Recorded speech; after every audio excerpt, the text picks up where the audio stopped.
नमस्कार, एक बार फिर से स्वागत है आप सभी का हमारे इस YouTube चैनल पर।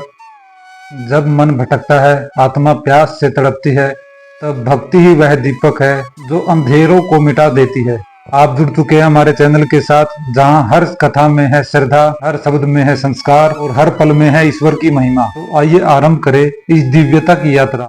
तो एक बार धर्मराज युधिष्ठिर ने भगवान श्री कृष्ण से पूछा, हे माधव, कृपा करके मुझे बताइए श्रावण मास के शुक्ल पक्ष की एकादशी के महत्व और उसकी पौराणिक कथा के बारे में। तो भगवान श्री कृष्ण कहते हैं, हे पार्थ, श्रावण मास के शुक्ल पक्ष की एकादशी को हम पुत्रदा एकादशी के नाम से जानते हैं।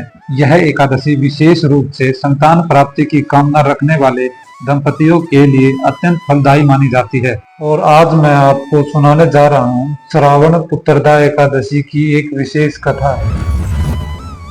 बहुत समय पहले द्वापर युग में महिष्मति नाम का एक नगर था। उस नगर में एक धर्मप्रिय राजा महिजीत राज्य करता था। राजा ने कभी किसी को दुख नहीं दिया। वो ईमानदार थे, न्यायप्रिय थे और अपनी प्रजा का बहुत ध्यान रखते थे। परंतु उनकी कोई संतान नहीं थी। इस बात के कारण वो दिन रात दुखी रहते थे। एक दिन उन्होंने अपनी प्रजा के प्रतिनिधियों और मंत्रियों को बुलाकर कहा कि मैंने जीवन भर में कोई पाप नहीं किया, न ही किसी ब्राह्मण का धन छीना है, ना ही कोई अन्याय किया है, ना ही मैंने किसी का अपमान किया। मैं सबका सम्मान करता हूँ, लेकिन फिर भी मुझे संतान सुख क्यों नहीं मिल रहा। राजा की पीड़ा सुनकर प्रजा और मंत्री वन की ओर निकल पड़े। वे किसी ऐसे महापुरुष की खोज में थे जो राजा के दुख का कारण और उपाय बता सके। जंगल में चलते चलते वो पहुंच गए एक आश्रम में, जहां उन्हें दर्शन हुए महान ऋषि लोमस के। वे अत्यंत तपस्वी, संयमी और ज्ञानी थे। सबने जाकर ऋषि को प्रणाम किया। उन लोगों को देखकर ऋषि ने पूछा, आप लोग किस कारण से आए हैं।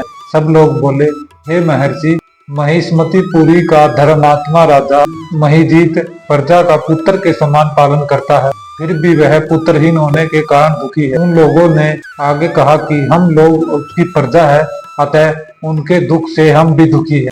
आपके दर्शन से हमें पूर्ण विश्वास है कि हमारा यह संकट अवश्य दूर हो जाएगा, क्योंकि महान पुरुषों के दर्शन मात्र से अनेक कष्ट दूर हो जाते हैं। अब आप कृपा करके राजा के पुत्र होने का उपाय बतलाए। यह बात सुनकर ऋषि ने थोड़ी देर के लिए नेत्र बंद किए और राजा के पूर्व जन्म का वृतांत जानकर कहने लगे।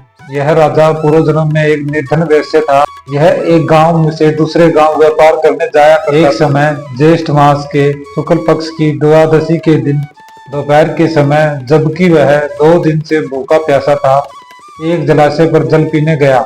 उसी स्थान पर एक गाय भी जल पी रही थी। राजा ने उस प्यासी गाय को जल पीते हुए हटा दिया और स्वयं जल पीने लगा। इसलिए राजा को यह दुख सहना पड़ रहा है। एकादशी के दिन भूखा रहने से वह राजा तो बन गया, परंतु प्यासी गाय को जल न पीने देने के कारण उसे पुत्रहीन होने का दुख सहना पड़ रहा है। ऐसा सुनकर सब लोग कहने लगे कि हे ऋषिवर, शास्त्रों में पापों का प्रायश्चित भी लिखा है, अतः जिस प्रकार राजा का यह पाप नष्ट हो जाए, ऐसा कोई उपाय बताइए। लोमस मुनि ने उत्तर दिया, हाँ, इसका अवश्य ही उपाय है। श्रावण मास की शुक्ल पक्ष की एकादशी को पुत्रदा एकादशी कहा जाता है। अगर राजा सहित सारी प्रजा इस दिन व्रत करे, रात्रि जागरण करे और भगवान विष्णु की आराधना करे, तो उनके सारे पाप नष्ट हो जाएंगे और उन्हें संतान की प्राप्ति होगी। फिर क्या था, प्रजा लौटी और राजा महिजीत के साथ सभी ने पुत्रदा एकादशी का व्रत किया। पूरे श्रद्धा से भगवान विष्णु की पूजा हुई, रात्रि जागरण हुआ।